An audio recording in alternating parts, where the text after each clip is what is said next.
অম্বিকা শৰ্মাই লিখা এটি কবিতা যদি এনেদৰে চলি থাকে,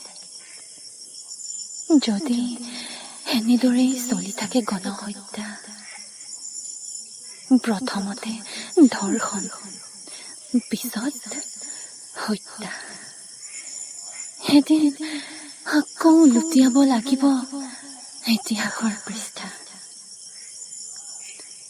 সংজ্ঞা বিচাৰি চলাথ কৰিব লাগিব নাৰী কি, তেওঁক খাইনে পিন্ধে,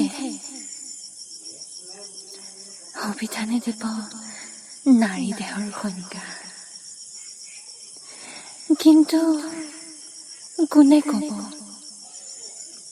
নাৰীৰ গোপন মনৰ কথা, সৃষ্টিৰ প্ৰয়াসৰ কথা?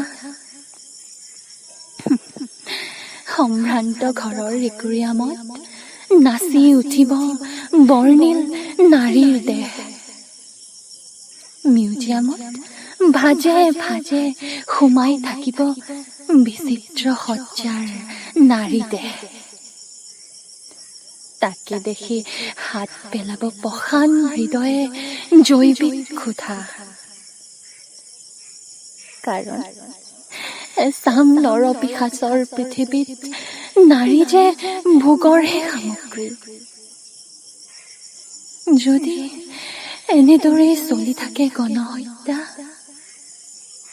প্ৰথমতে ধৰ্ষণ, পিছত হত্যা, নাৰীৰ অৱলুপ্তি ঘটিব,